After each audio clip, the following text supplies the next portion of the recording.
From New York, this is Democracy Now! Today, the U.S.-India partnership is a cornerstone of a free and open Indo-Pacific. And our deepening bonds show how technological innovation and growing military cooperation between two great powers can be a force for global good. As the U.S. moves to deepen military ties with India, President Biden's hosting a state dinner tonight for Prime Minister Narendra Modi, who will also address a joint session of Congress. Several progressive Democrats plan to boycott Modi's speech over his human rights record. We'll go to Mumbai, India for the latest. Then to China, as President Biden calls Xi Jinping a dictator shortly after Secretary of State Tony Blinken meets with Xi in Beijing. China's blasted Biden's comments, saying it's an open political provocation. Plus, we look at the debate over regulating artificial intelligence technology. My administration is committed to safeguarding America's rights and safety, from protecting privacy to addressing bias and disinformation, to making sure AI systems are safe before they are released. We'll speak with Dr. Joy Buolamwini, the founder of the Algorithmic Justice League. She met with President Biden this week in San Francisco to discuss the dangers of AI. All that and more coming up.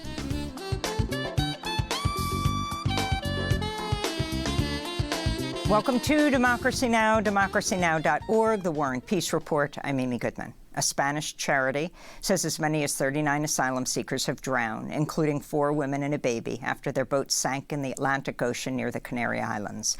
It's the latest in a deadly series of shipwrecks involving asylum seekers along the Atlantic route to Spain, where last year at least 45 shipwrecks and over 500 deaths were reported.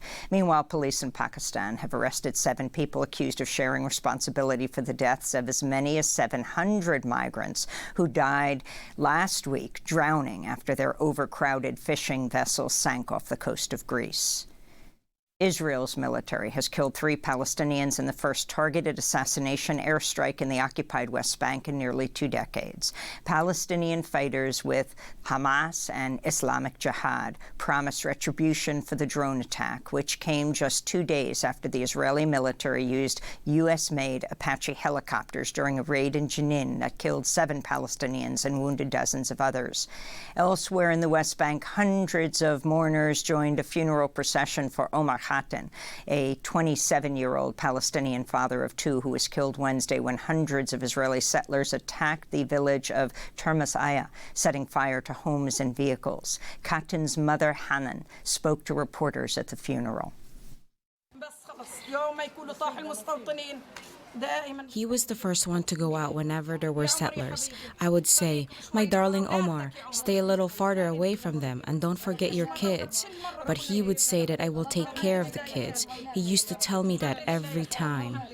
The U.S. State Department's Office of Palestinian Affairs said it was appalled by the attacks on Palestinians by Israeli settlers, adding, quote, "We call for Israeli authorities to immediately stop the violence, protect U.S. and Palestinian civilians, and prosecute those responsible," unquote.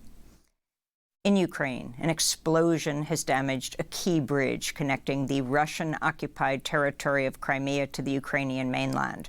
Russia-backed officials say the damage to the Chongar Bridge appeared to be caused by a long-range cruise missile of the kind supplied to Ukraine by the UK and France.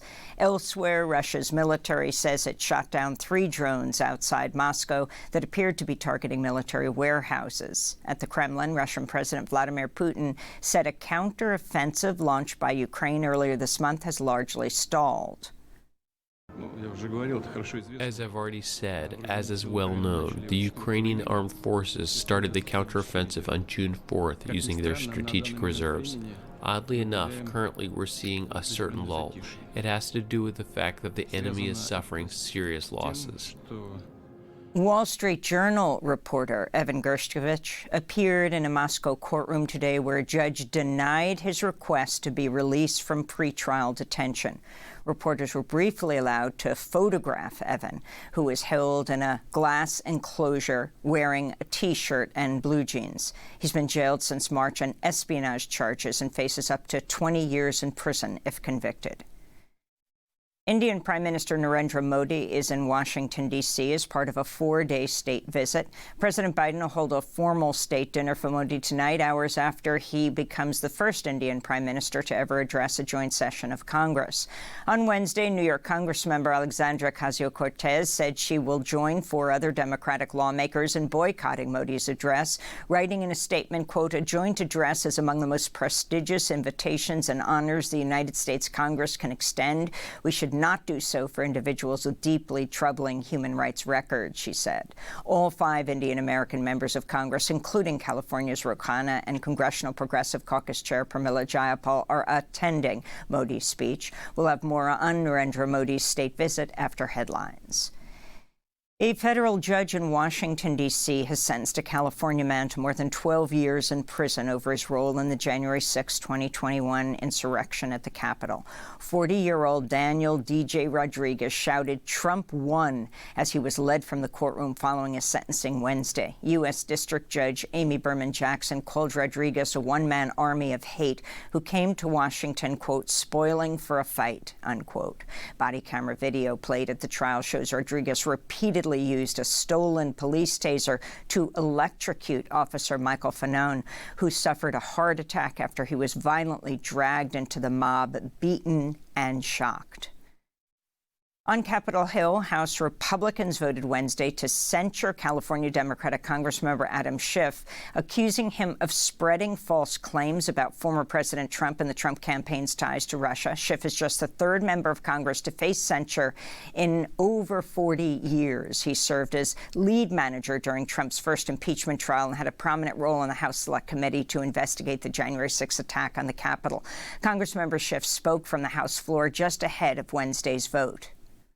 Today, I wear this partisan vote as a badge of honor, knowing that I have lived my oath, knowing that I have done my duty to hold a dangerous and out-of-control president accountable. After the House voted 213 to 209 along party lines to censure Congressmember Schiff, House Democrats erupted into chants of shame. As House Speaker Kevin McCarthy called for order, several Democrats shouted, "What about Santos?" a reference to New York Republican Congressmember George Santos, who has not faced censure by his party, even after his indictment on multiple felony charges.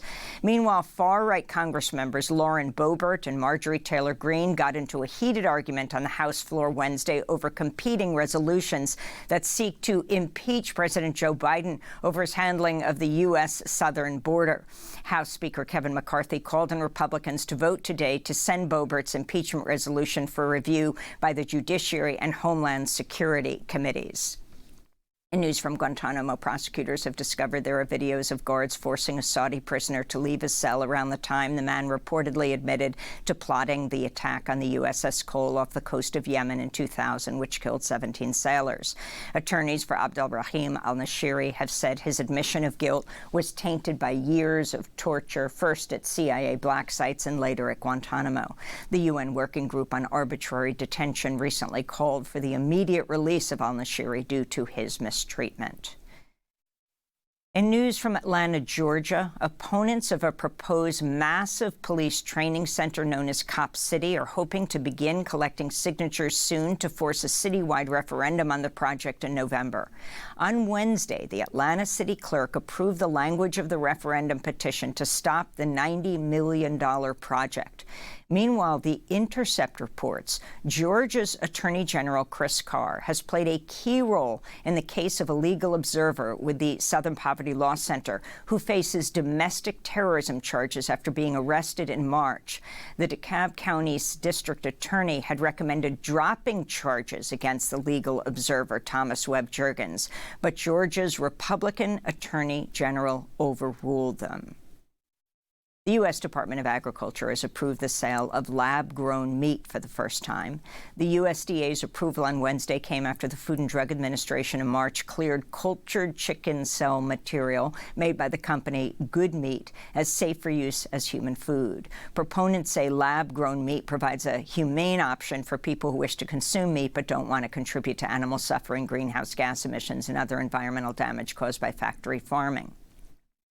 And a court in Montana has heard closing arguments in a landmark lawsuit brought by 16 young people who say their state violated their constitutional rights to a clean environment as it pushed policies promoting the burning of coal, oil, and gas. A witness for the plaintiffs testified that Montana has never denied a permit for a fossil fuel project. A ruling from a Montana state district judge is expected sometime in July. It could set an important precedent for similar lawsuits pending in other states. Meanwhile, a coalition of more than 250 groups delivered a petition to Attorney General Merrick Garland on Wednesday demanding the Department of Justice end its opposition to allowing a youth climate lawsuit against the U.S. government to proceed in court. The petition was signed by over 50,000 people. This is John Beard Jr., Executive Director of the Port Arthur Community Action Network in Texas, which is supporting the children's climate lawsuit.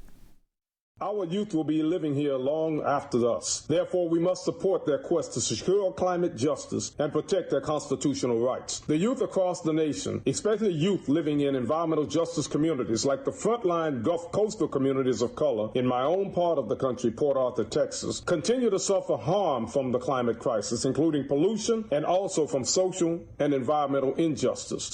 And those are some of the headlines. This is Democracy Now!, democracynow.org, The War and Peace Report. I'm Amy Goodman in New York, joined by Democracy Now! Co-host Nermeen Sheikh. Hi, Nermeen. Hi, Amy, and welcome to our listeners and viewers across the country and around the world. Indian Prime Minister Narendra Modi is in Washington as part of a 4-day state visit. President Biden will hold a formal state dinner for Modi tonight.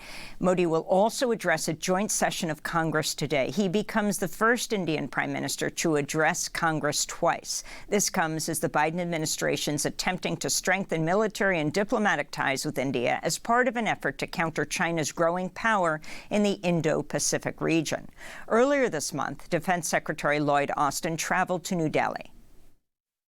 We are absolutely not trying to establish a NATO in the Indo-Pacific. We continue to work with like-minded countries to ensure that the region remains free and open so that commerce can prosper and ideas can continue to be exchanged. And so we will continue that work. And so certainly India and us share the same vision of a free and open Indo-Pacific. The Biden administration's warm embrace of Narendra Modi is a marked shift in U.S. policy. For years, Modi was banned from even entering the United States over his role in anti-Muslim riots in 2002 that left over 1,000 dead in Gujarat, where Modi was the chief minister. Human rights groups have decried Modi's record as prime minister. At least 5 Democratic lawmakers have announced plans to boycott Modi's joint address to Congress today. They're Representatives Alexandra Ocasio-Cortez, Ilhan Omar, Rashida Tlaib, Cori Bush, and Jamal Bowman. In a post on social media, Tlaib wrote, "It's shameful that Modi has been given a platform at our nation's capital. His long history of human rights abuses, anti-democratic actions targeting Muslims and religious minorities, and censoring journalists is unacceptable," she said. More than 70 Democrats in the House and Senate have also signed a letter urging Biden to focus on human rights in talks with Modi.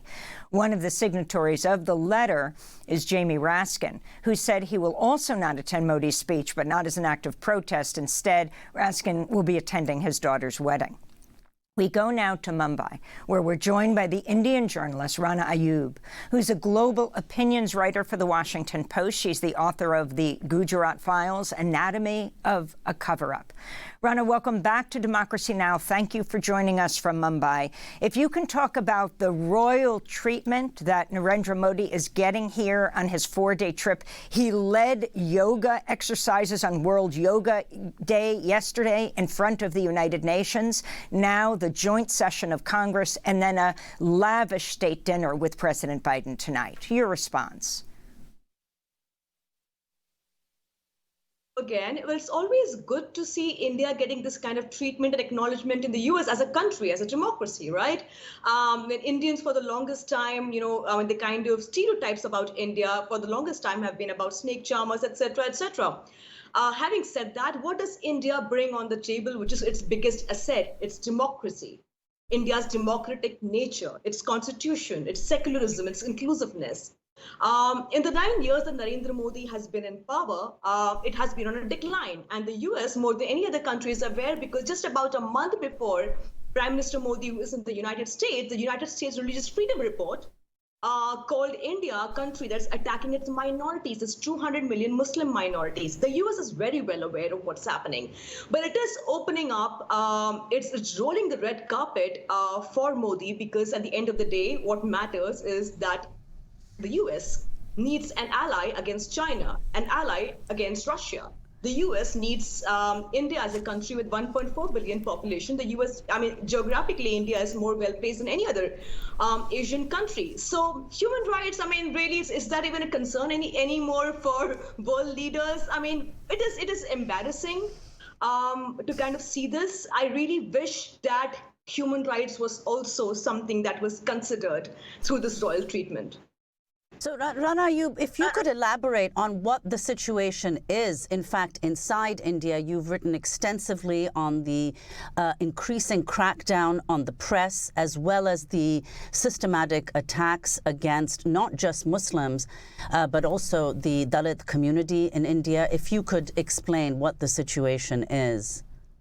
Well, Narmeen, this year, India is on the 161st position in the World Press Freedom Index, just about 3 positions above Russia. This is the world's largest democracy. This year, Rahul Gandhi, the leader of opposition, has been sentenced to 2 years in prison for a defamation case. At this point of time, think tanks in India have had their licenses revoked. Human rights activists are in jail. Muslims, 220 million Muslim population, the Dalits, as you rightly pointed out, the lower caste in India, the Christian minorities. At this point of time, the northeastern state of Manipur, when Prime Minister Modi has not spoken a single word about the northeastern state of Manipur, where for the last 4 weeks, more than 100 people have lost their lives between 2 tribal factions. That's where the state of minorities is in India, right? I'm not just Muslim minorities, but across the board. And these are the ultimate realities. Our textbooks are changing. Our lived reality is changing. People are being lynched on the streets on allegation of consuming beef. History is being rewritten in India, where Gandhi's assassin, Nathuram Godse, is being revisited as some kind of a hero. I just wrote a piece in the Washington Post about India's biggest film industry, Bollywood. It is being weaponized with anti-Muslim hate, with some of the most Islamophobic films. Prime Minister Narendra Modi, in an election rally, just a month before he is just visiting the United States, campaigned for the film, endorsed the film, and emphatically asked the people in the rally to go watch the film, a film which is Islamophobic, which says that Muslims are engaging in acts of terror. That's the reality of a country of 1.4 billion population, Narmeen. And Rana, could you also respond to what some have suggested is playing into this lavish reception of Modi in the U.S., namely the increasing prominence and also simply the growth of the Indian diaspora here in the U.S. It's one of the country's largest immigrant groups and the fastest growing voting bloc. So if you could speak about this diaspora, the Indian diaspora here, and to what extent they're sympathetic to the Modi government.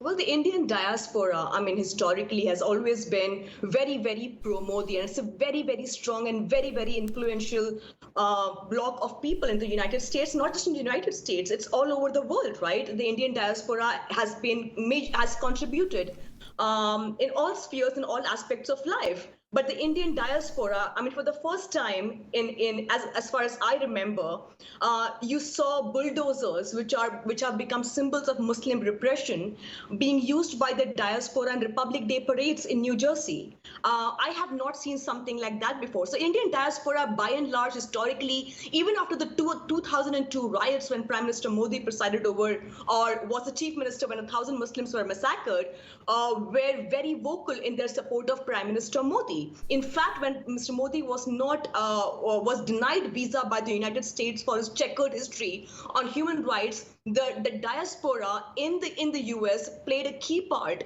in making sure that Modi was brought into the United States, that Modi's popularity increased. So diaspora is extremely significant to what we are seeing right now. In fact, when Modi was at the Trump rally, just on his previous visit, when Trump hosted Modi, and Modi asked the diaspora to vote for Trump. Both of them know that the Indian diaspora is a big voting bloc that is extremely significant at that point of time to Trump, and of course now to Biden. It is something that cannot be ignored. And the significance of the non-aligned posture of India when it comes to China and the United States, would you say that is a key reason the U.S. is rolling out the red carpet for him? And also, Rana, you're in Mumbai, so you can't be in Washington, D.C. But after joint comments between Biden and Modi this afternoon, they're going to have a kind of joint news conference. I mean, they're going to allow journalists to ask questions. And apparently, it's, and you can tell us if this is the case, extremely unusual for Narendra Modi to take questions from the press. He hasn't held a single news conference in India since becoming prime minister about 9 years ago. In May 2019, he attended a press conference but did not take questions. What question would you ask him? What question would I ask him? I would say that he should take a press conference in India to begin with, and basically speak to us journalists. And I mean, here is a man. I mean, I have a lot of questions to ask him, but here is a man who has looked at the media with a great deal of disdain. I mean, even if you see the BBC documentary, when during his post-Gujarat days, when British journalists questioned him about human rights, he said, "You guys are propagandists." Mr. Modi has not taken a single press conference in 9 years as the prime minister. It has never before happened in the history of democratic India. His ministers have referred to journalists as news traders and prostitutes. Some of India's top journalists have been attacked by this government. Kashmiri journalists, I have to add here, there is a full page ad in the Washington Post with journalists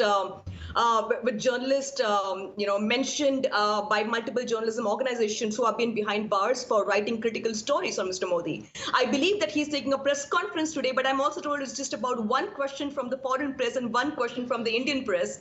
So I'm not sure what kind of a press conference this is going to be and how many scathing questions will be asked about him. But if I have to ask him one question, would it be to take a press conference in India and stop stifling democratic and independent voices in the country? And what is he doing to that effect? And that issue of China, the non-aligned posture of India right now, and how critical that is to the United States to put pressure on Modi to take sides. Absolutely, Amy. I mean, we just saw that Tony Blinken was in China, and then we saw what happened with President Biden calling him a dictator. So at this point of time, one of the most significant allies that the United States can count on is India. Although India has, India needs the United States as much because China is trying to exert its influence on India's northeastern borders and northeastern states. So we also have a China problem as much as the United States has a China problem. So I think China is looming large over this entire discussion with Modi, besides the fact that as opposed to China, we are one of the biggest markets for labor. So that is something that is being considered.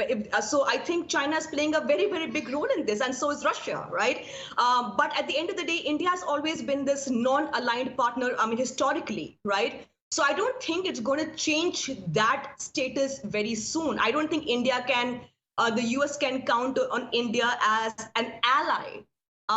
But I think at this point of time, for both India and the US, it's a mutually beneficial relationship. We have to see how long does this last. Rana, could you talk about this, the India's growing role, not only as a regional power, which arguably it's always been in South Asia, but also as a global power? India is set to host the G20 summit as the president of the G20 in September in India. And if you could just speak about how this fits in, Modi's visit to the India's increasing role under his leadership around the world. Well, Mr. Modi has been, for the last 1 year, India is preparing for the G20 summit. He has been meeting world leaders. He went to Australia, where he got a massive reception. He went to Papua New Guinea. He has been going to countries. He is part of the Quad. So at this point of time, geographically, because of its geopolitical position, India has a very, very significant role to play in global politics. But this is, and we are, in a country of 1.4 billion people, some of the most skilled people that we have offered, we have to offer across platforms, across, whether it is engineers or all sorts of skill sets. Indians are everywhere. So we are, in a way, a soft power, which the world is looking at, and that nobody can deny. But this visit that we are looking at, of Modi's visit to the United States, is also going to be a significant visit for India domestically, because Modi is going to the next general election in India in 2024. So, Modi has been selling this idea of what he calls in Hindi the Vishwa Guru, or the global leader. In India, he has been telling Indians that he's the one who's negotiating a peace deal between Russia and the world. He's talking about taking on China. So I think he has now, the last two general elections in India, he's gone over domestic issues. In the 2024 general elections, Modi is going to posture himself as the new world leader, which every country is looking for to solutions. So that's the role of India in the global stage. And that issue of Russia, Russia invading Ukraine, then India becomes the primary buyer of Russian crude oil. Can you talk about the significance of this? And do you think that Modi could become a mediator on the Ukraine war? Well, I would not say that Modi could play the mediator. We have been buying Russian oil, and a lot of editorials have said that we have saved the economy by buying cheap Russian oils. At this point of time, I do not think India, not just Modi, but even the opposition leader Rahul Gandhi has said that probably he would have told the same line as Narendra Modi. I do not think India is going to take a position vis-a-vis Russia. Indian Prime Minister has said that he is trying to broker peace vis-a-vis Russia. He's going to look at a peaceful solution. But as far as Russia is concerned, Modi and Putin have a long-standing friendship, and India and Russia have had a unique relationship over the past decades. I do not think that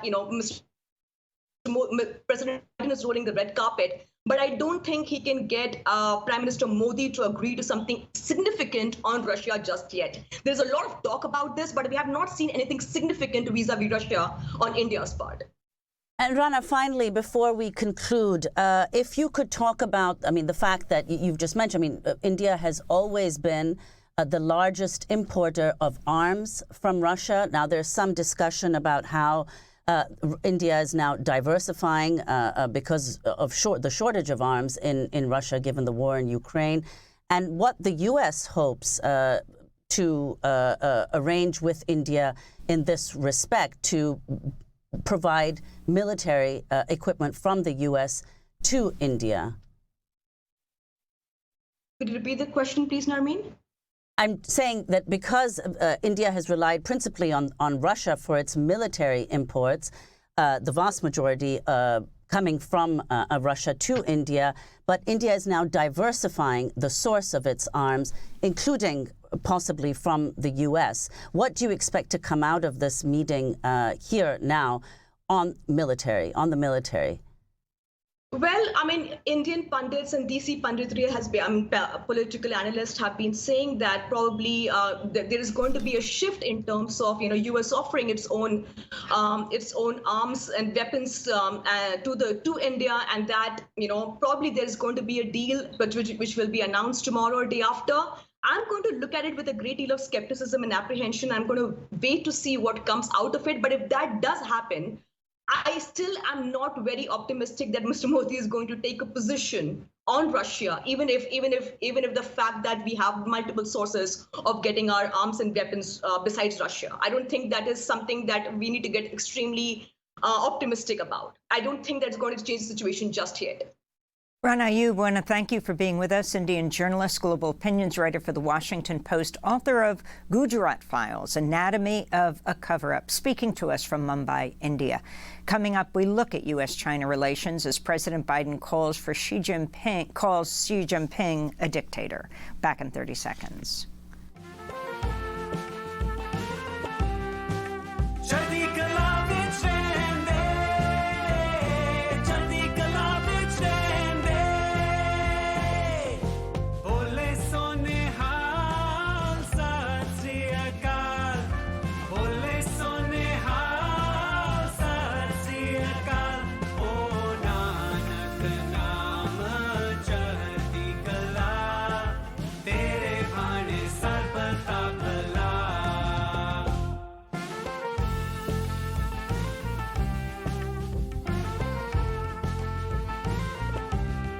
Chardi Kala by Sunny Singh. Here on Democracy Now!, democracynow.org, The War and Peace Report. I'm Amy Goodman with Nurmi Sheikh. China's blasted President Biden for calling Chinese President Xi Jinping a dictator, just days after Secretary of State Antony Blinken met with Xi Jinping in Beijing in an attempt to stabilize relations amid soaring tension over Taiwan and other issues. Blinken was the first U.S. Secretary of State to travel to China since 2018. Biden made his comment on Monday during a private fundraiser. He was talking about the U.S. shooting down a Chinese surveillance balloon in February. Biden said, quote, "And the reason why Xi Jinping got very upset in terms of when I shot that balloon down with 2 boxcars full of spy equipment in it is he didn't know it was there," Biden said. Biden went on to say that's a, quote, "great embarrassment for dictators when they didn't know what happened," unquote. China's foreign spokesperson, Mao Ning, blasted Biden's comments. The relevant remarks by the U.S. side are extremely absurd, irresponsible, and seriously violate basic facts, diplomatic protocol, and China's political dignity. They are an open political provocation. China is strongly dissatisfied with and firmly opposed to this. To talk more about U.S.-China relations, we're joined by Ho-Fung Hung. He's a professor of political economy and sociology at Johns Hopkins University in Baltimore. His books include Clash of Empires, From Chimerica to the New Cold War, and The China Boom, Why China Will Not Rule the World. Professor, welcome back to Democracy Now! It's great to have you with us. Why don't you start off with this San Francisco fundraiser where Biden made these comments about Xi being a dictator just after Antony Blinken, the Secretary of State, met with Xi in Beijing. Yes, definitely. That what Biden said, in fact, is true in every word. That Xi Jinping, everybody know that he is a dictator. It's the slow, even the presidential term limit of his role, and he's not elected, and he ruled China authoritarian in a very authoritarian way. And also Biden said, which is true, is that it would be an embarrassment if Xi Jinping didn't know what is going on about the balloon. But the China's response is right in the sense that it is kind of a violation of diplomatic protocol, because many times, for the sake of maintaining good relations, leaders don't talk about some embarrassing or inconvenient truth to each other. So, but Biden has his own reason to talk like that about Xi Jinping after Blinken visited China, because there is a voice that Blinken is played and is not treated as a kind of equal compared to his predecessors, Mike Pompeo and John Kerry, when they are meeting with Xi. So for the internal domestic audience, and Biden need to shake the impression that he's weak on China. So he needs to talk tough about China after the meeting. Well, it's an extremely unfortunate, irrespective of the veracity of the claim, it's unfortunate timing, because there were some advances in U.S.-China talks, at least in resuming talks with Blinken's visit to China.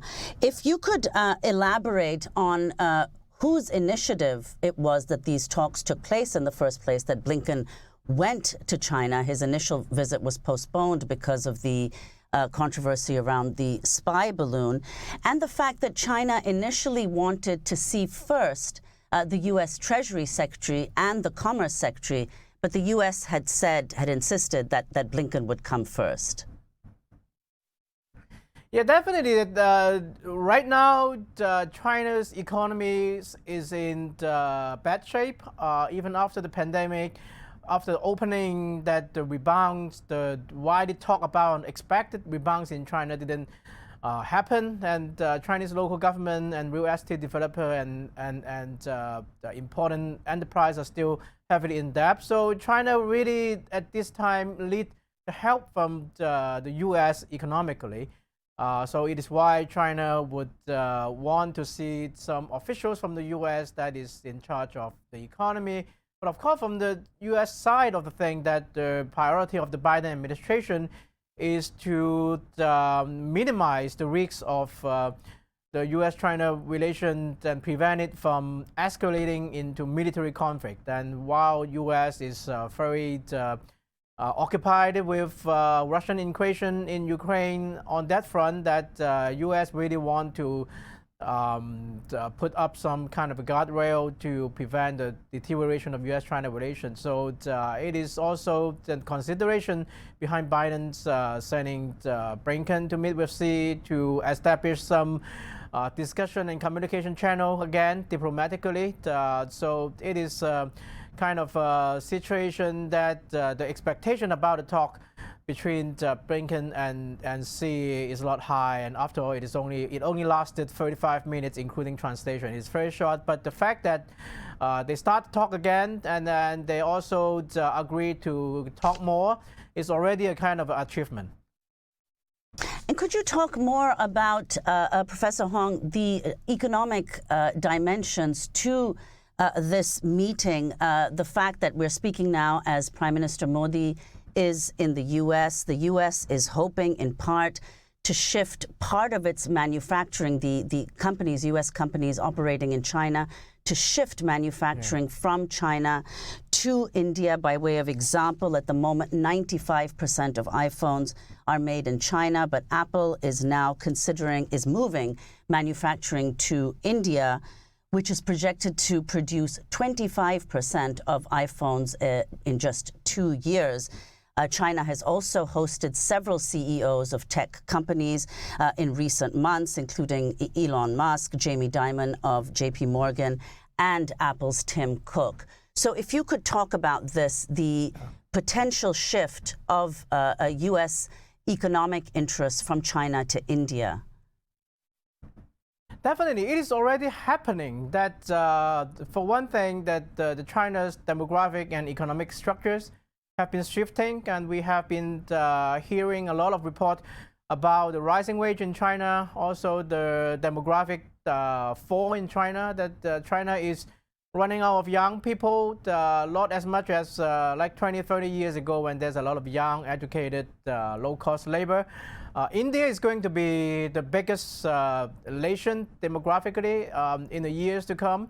And India economy has been growing as a pace now faster than China. So the corporations from the US, from Japan and many other parts of the world is already diversifying their operation in China to India and other states in Southeast Asia. But these Southeast Asian countries, none of them are as big demographically and economically than India. So really India is the place that many corporations trying to move to. Of course, it's very difficult to move all of their operation that is already existent in China to India. It will take time, but the escalating US-China competition and the risk of kind of sanctions, which is like what US imposed and the world imposed on Russia after its invasion of Ukraine, increase the risk that anybody have investment in China, and also the Chinese policy itself, that the crackdown on big tech and its crackdown on due diligence consultancy firms in gathering economic data in China, Also, the COVID lockdown experience give many U.S. corporations also a cold feet, and then they really worry that the Chinese economic environment and the government economic policy is no longer as predictable, as friendly to foreign enterprises as before. So it's all these factors add together. We see that even Apple, as you mentioned, is already diversifying their operation to India and also to Vietnam as well to minimize the risks they are going to face in China. So this trend is already happening. So India is the go-to place, and the U.S. Intention to show up its economic and strategic relation with India is probably going to accelerate this trend. We just have 30 seconds, Ho Fung Hung, but I wanted to ask you about the role of China when it comes to putting pressure on Russia around the Ukraine war or acting as a mediator. You already have China earlier this year mediating an agreement between Saudi Arabia and Iran. Can you talk about what you see China's role could be? Yeah. There's little China can do that Chinese government would not. I don't think Chinese government would explicitly help Russia on the military side of the thing. But many companies and private companies or semi-private and state companies in China can help Russia, and then the Chinese government can disown them and saying that I don't know about it. So on one thing, China's interest is that the conflict in Ukraine will prolong, so the Western alliance will be occupied with them. But at the same time, China really will be interested in participating in the post-war or kind of a reconstruction in Ukraine to get some of the reconstruction contracts. So China cannot present itself as too much totally on the side of Russia. So China is caught in this kind of a dilemma right now, and so far it is playing relatively well. Well, Ho Fung Hung, we want to thank you for being with us, Professor of Political Economy and Sociology at Johns Hopkins Universities. His books, Clash of Empires and New Cold War and the China Boom. This is Democracy Now! When we come back, we speak to Joy Buolamwini, the founder of the Algorithmic Justice League, just after she met with President Biden at Now.org, The War and Peace Report. I'm Amy Goodman with Nermeen Sheikh. Amidst the boom in artificial intelligence and growing awareness of its potential risks, President Biden met Tuesday with critics of the technology. He spoke before the closed-door meeting in San Francisco. The same here today. I want to hear directly from the experts, and these are some of the world's leading experts on this issue and the intersection of technology and society, who can provide a range of perspectives for us and on AI's enormous promise and its risks. For years, groups like the Algorithmic Justice League have raised alarm about how AI and algorithms can spread racist and sexist biases. The group's founder, Dr. Joy Buolamwini, was among those who met with Biden Tuesday. She's going to join us in a minute. The group recently honored Robert Williams, who's African American, and in 2020, he was the first known case of police wrongfully arresting someone in the United States based on a false facial recognition hit. When Detroit police wrongfully arrested him at his home as his wife and 2 young daughters watched, he was held overnight in jail, interrogated the next day. Police told him, quote, "The computer must have gotten it wrong," and finally released him. This is part of the acceptance speech by Robert Williams when he received the Gender Shades Justice Award. I just want to say to anybody who's listening at this point, I guess, just to have the opportunity to let my story be a forewarning to the rest of the world that if it happened to me, it could happen to you, right?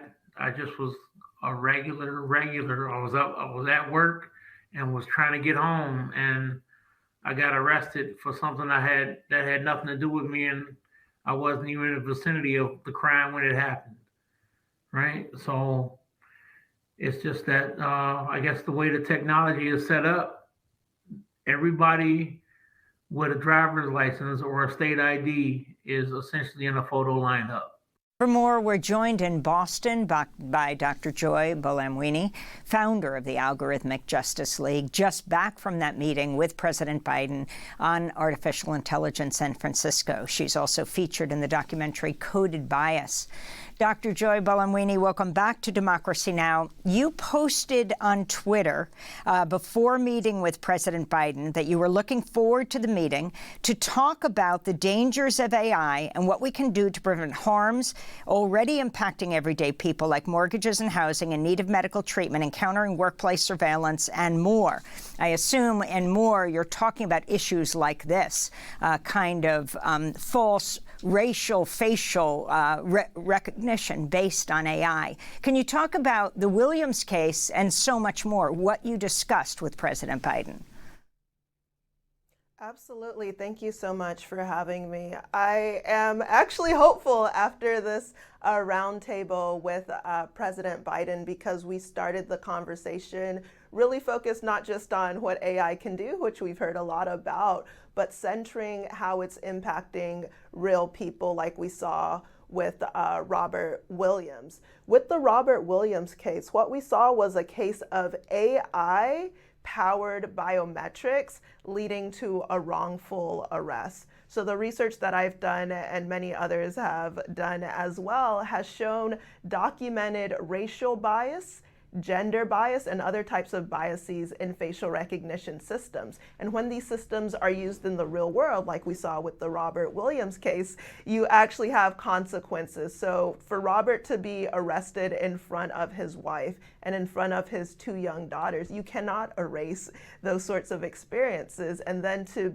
be sleeping on a cold slab for 30 hours with just a filthy faucet as a water source. So these are the types of real world harms that are concerning. And it's also not just on race, right? We have examples of hiring algorithms that have been showing sexist hiring practices then being automated in a way that appears to be neutral. You have people being denied life-saving health care because of biased and inaccurate algorithms. And so I was very excited to see the Biden administration putting the real world harms in the center of this conversation. Joy, if you could just explain, how is it that AI has been, has these kinds of biases? Because of course, AI can only reflect what already exists. It's not coming up with something itself. So who are the programmers? How is it that these biases, as you say, not just on race, although particularly on race, but also gender and other issues, how are they embedded within AI systems? Well, the AI systems that we are seeing on the rise are increasingly pattern recognition systems. And so to teach a machine how to recognize a face or how to produce human-like text, like we're seeing with some of the large language models, what you have are large data sets of examples. Here's a face, here's a sentence, here's a whole book, right? And based on that, you have these systems that can begin to learn different patterns. But if the data itself is biased, or if it contains stereotypes, or if it has toxic content, what you're going to learn is the good, the bad, and the ugly as well when it comes to large language models, for example. And then on the facial recognition side, if you have the underrepresentation of certain populations, it could be people with darker skin, it could be children for good reason, we don't want their faces in those data sets, then when they're used in the real world, you have several risks. One is misidentification, right? What we saw with Robert Williams' case. But even if these systems were perfectly accurate, now we have to ask, do we want the face to be the last frontier of privacy, because we're then creating a surveillance state apparatus? Well, Joy, let's go to a clip from A Coded Bias, the film, a documentary film that you're featured in. This is Sophia Omuja Noble, the author of the book Algorithms of Oppression. The way we know about algorithmic impact is by looking at the outcomes. For example, when Americans are bet against and selected and optimized for failure. So it's like looking for a particular profile of people who can get a subprime mortgage and kind of betting against their failure and then foreclosing on them and wiping out their wealth. That was an algorithmic game that came out of Wall Street. During the mortgage crisis, you had the largest wipeout of black wealth in the history of the United States. Just like that. This is what I mean by algorithmic oppression. The tyranny of these types of practices of discrimination have just become opaque. So that's a clip from Coded Bias, a documentary by Shalini Kantaya, which you're featured in. Your comments, Joy?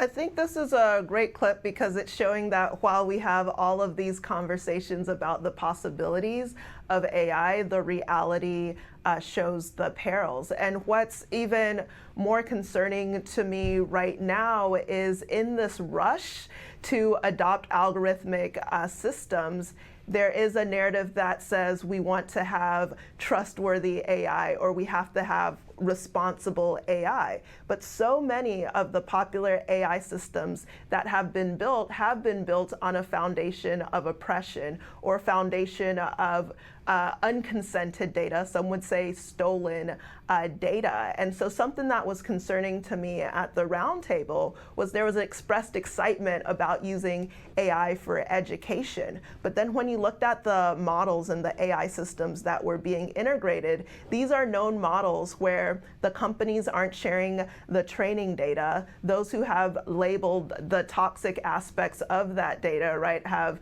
spoken out about the exploitative working conditions that they face, being paid, $1 to $2 an hour for doing really traumatic work. And so we can't build responsible AI or expect people to trust in AI systems when we have all of these terrible practices that are undergirding these foundation models. So the foundations themselves need to be excavated and we need to start over.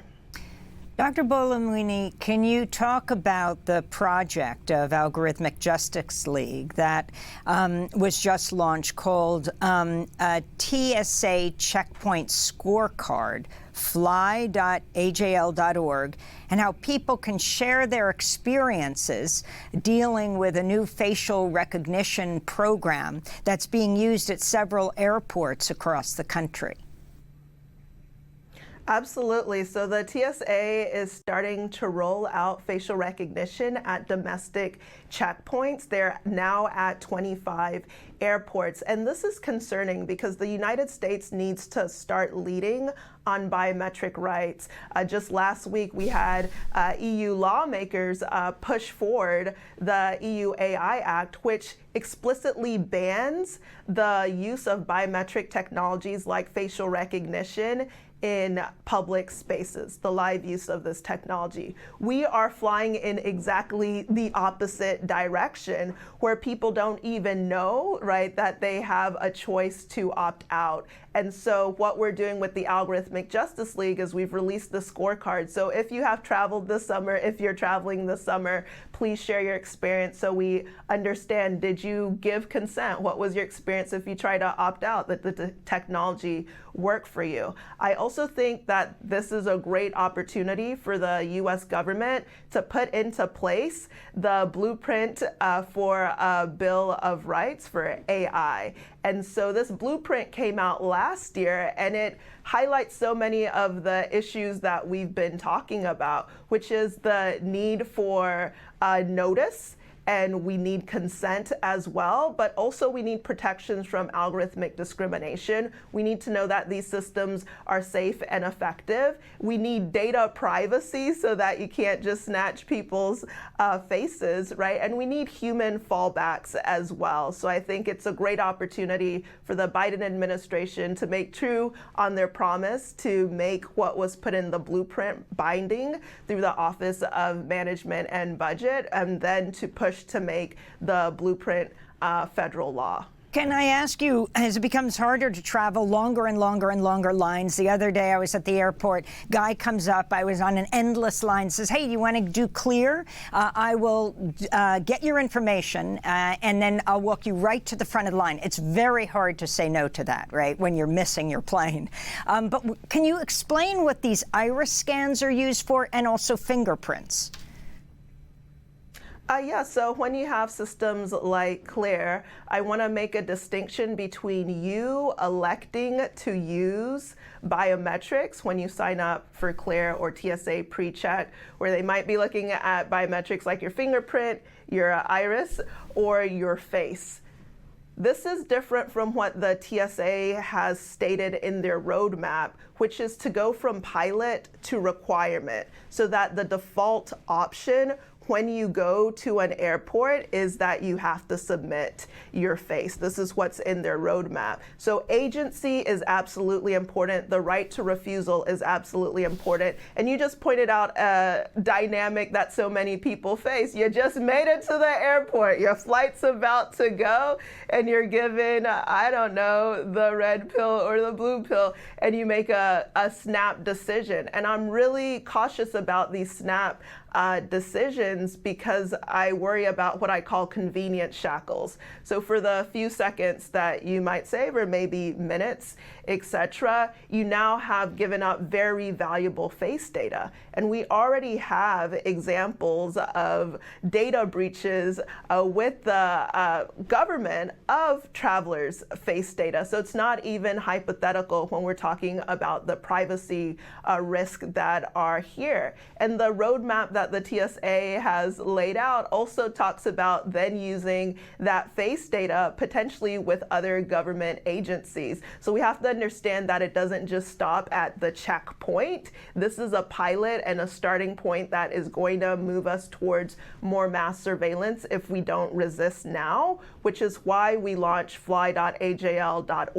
That way you can let your voice be heard. You can let your experiences be documented. And it's also not the case, for example, if your face has already been scanned, that there's nothing that can be done. Meta, Facebook deleted over 1 billion face prints after a $650 million settlement for violating the Biometric Information Privacy Act of Illinois. This is to say laws do make a difference. And again, I do think the U.S. has an opportunity to lead when it comes to biometric protections, but we are going in the opposite direction right now. So I would call for the federal government to halt TSA's pilot of domestic facial recognition technology at checkpoints. And if you've been subjected to it already, let us hear your story, fly.ajl.org.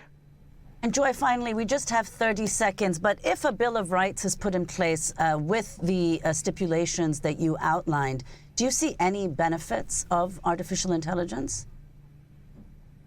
Oh, absolutely. So if we can have ethical AI systems that do help us, for example, with medical breakthroughs, I think that is something that is worth developing. So I am not opposed to beneficial uses of AI, but we don't have to build it in a harmful way. We can enjoy the promise while mitigating the perils. Joy Buolamwini, we want to thank you so much for being with us. Computer scientist, coding expert, founder of the Algorithmic Justice League. To see all our interviews on artificial intelligence, you can go to democracynow.org. Democracy Now! Is produced with Renee Phelps, Mike Burke, Dina Guzder, Messiah Rhodes, Maria Tarasena, Tammy Warrenoff, Tarina Nadura, Sam Alcoff, Tamery Studio, John Hamilton, Rabbi Karen, Hani Masood, Sanji Lopez. Our executive director is Julie Crosby. I'm Amy Goodman with Nermeen Sheikh.